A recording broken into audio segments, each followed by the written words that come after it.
तो भगवत प्रेमियों, आप सबको मेरी ओम नमो नारायण। और आज हम चर्चा करने वाले हैं क्रोध के ऊपर। क्रोध क्या है, क्रोध क्यों आता है और क्रोध करने से क्या हो जाता है। तो क्रोध के बारे में बताया गया है। महापुरुष बताते हैं कि क्रोध महाबलवान है। क्रोध महाबलवान है, क्रोध नरक ले जाए और क्रोधी मनुष्य के कभी धूल निकट न जाए। तो कितनी बड़ी बात बता दी कि क्रोधी मनुष्य के कभी भी निकट नहीं जाना चाहिए, क्योंकि क्रोध अति बलवान होता है। अग्नि को छूते हैं तभी अग्नि जलाती है, लेकिन क्रोध तो दूर से ही जला देता है। क्रोध जिसने भी किया है वो खुद उस क्रोध में जल करके आग हो गया है। क्रोध क्या था रावण में, तो रावण की क्या दशा हुई। क्रोध करे से रावण की भी हरी गई बुद्धि सारी, भगवा भेष धार छल लाया, मां सीता सुंदर नारी। क्रोध के कारण आप मरा और मरवा दी सेना सारी, सोने की लंका जल गई और मस्तक दाग लगा भारी। तो याद रखिएगा, कलंक का जो दाग होता है वो कभी धोया नहीं जाता है। मोह को तोड़ा जा सकता है, लेकिन कलंक को कभी धोया नहीं जा सकता है। रावण वेदाचारी, शास्त्रों का जानने वाला, भगवान शंकर का परम शिष्य, परम भक्त, फिर भी रावण क्रोध के वशीभूत होकर के नष्ट हो गया। रावण ने भगवा भेष को धारण करके माता सीता का हनन किया, उसको हर करके ले गया। सभी ने उसको समझाया कि तुमने अच्छा नहीं किया है, लेकिन रावण ने अभिमान के कारण, क्रोध के कारण सभी को दुत्कारा और किसी की बात नहीं मानी। और किसी की बात ना मानने का कारण यही हुआ कि राम से उसका युद्ध हुआ और युद्ध में राम परास्त हो गए। रावण ने अपनी सभी लंका के निवासी को मरवा दिया और जिस लंका के अंदर निवास करता था उस लंका को भी विरोधियों ने जला डाला। सब नष्ट भ्रष्ट हो गए।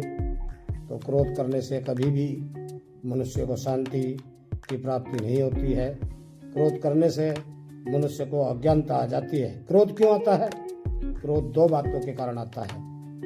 या तो उसकी मन की बात पूरी ना हो, और या वो जो चाहता था ऐसा उसके लिए नहीं करता कोई, तो इसलिए क्रोध आ जाता है।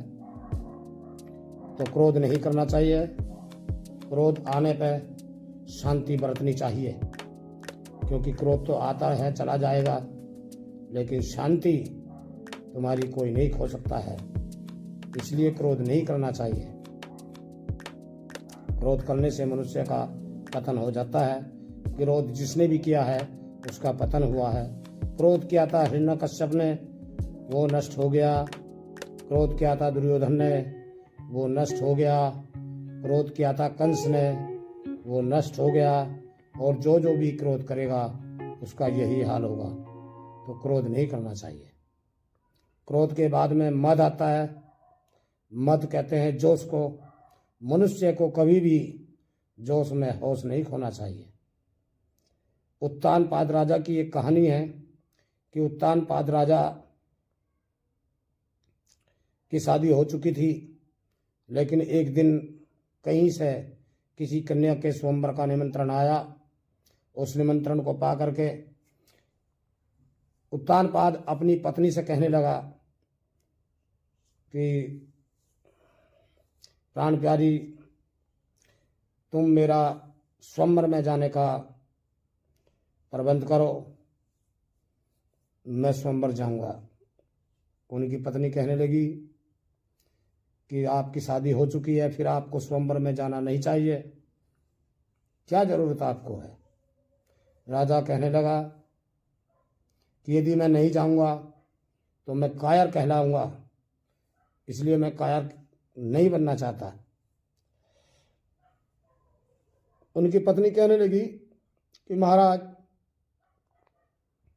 एक नारी सदाचारी, जब आपकी शादी हो चुकी है सदाचारी बने रहो, दूसरे स्वयंवर की क्या जरूरत है, मत जाओ आप। राजा कहने लगा कि नहीं, मुझे जाना होगा। रानी कहने लगी कि ठीक है, आप जा सकते हो, लेकिन जाओ, परंतु वहां की विजय अपने हाथ में मत लेना, नहीं तो अनर्थ हो जाएगा। राजा चला गया। कारणवश ऐसा ही हुआ कि उस स्वयंवर में मछली भेदन का नियम था कि जो मछली भेदन कर देगा नीचे को निगाह करके और ऊपर मछली को भेद देगा तो हमारी कन्या उसी को वर स्वीकार करेगी। तो राजा ने ही मछली का भेदन किया। लड़की ने उसके गले में वरमाला डाल दी। राजा उसको लेकर के अपने महल चला आया। जैसे ही महल में अंदर घुसी, महल में पहुंचे वो, तो देखा कि वहाँ पर उनकी पहली पत्नी थी जिसका नाम था सुनीति। सुनीति बैठी हुई थी और जिस पत्नी को लाया था उसका नाम था सुरुचि। और सुरुचि कहने लगी कि महाराज, ये कौन है। राजा कहने लगे कि कोई नहीं, ये तुम्हारी बड़ी बहन है। क्या मतलब। नहीं, ये मेरी पहली पत्नी है। तो सुरुचि कहने लगी कि ठीक है, तो मैं आपके साथ राजमहल में नहीं रह सकती। तो क्यों, कि यदि ये रहेगी राजमहल में तो फिर मेरी क्या जरूरत है यहाँ। राजा कहने लगा नहीं नहीं, ऐसी कोई बात नहीं, आप भी रहो, ये भी रहेगी। कह लगे नहीं, मैं रहूंगी तो इसको राजमहल से निकाल दो। कह लगे भैया ऐसा तो हम नहीं कर सकते। कह लगे तो इसको जाओ अलग कुछ बना करके दे दो छावा, उसमें रहने लगेगी। बताया जाता सुरुचि ने अपनी जिद के कारण उसको एक छान गिरवा दी। उस छान में वो रहने लगी। बड़ी रानी का एक पुत्र था जिसका नाम था ध्रुव। कुछ समय पश्चात में सुरुचि जो थी उसको भी एक पुत्र ने जन्म लिया। कुछ समय बाद वे दोनों बच्चे एक दिन मिट्टी में खेल रहे थे।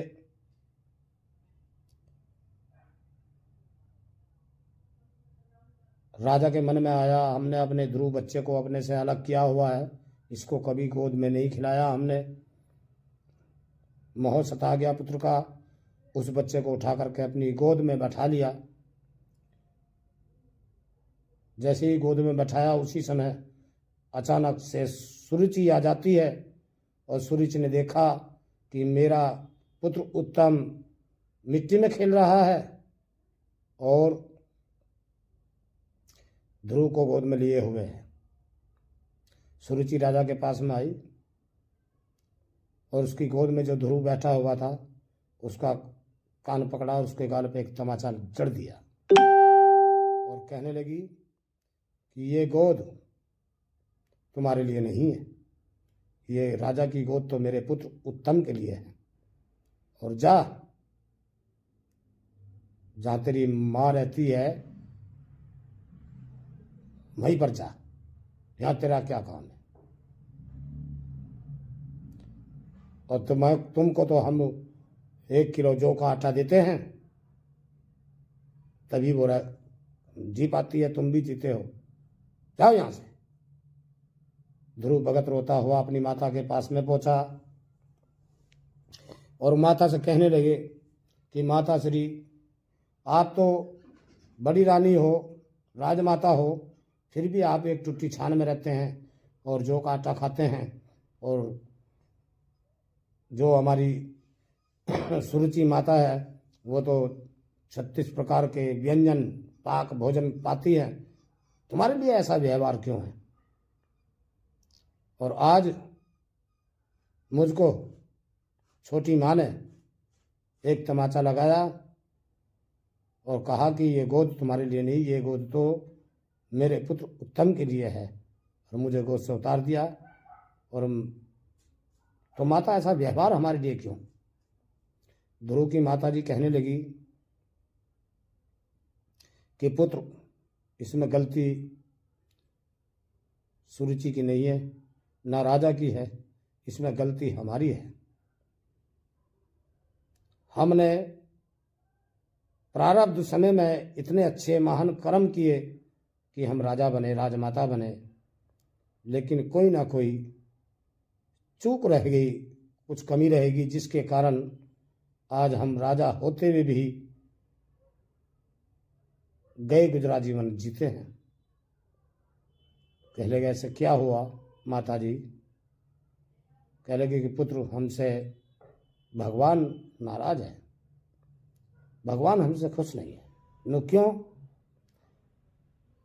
कि हमने भजन ही नहीं किया। यदि आज हम उस प्रभु का भजन करते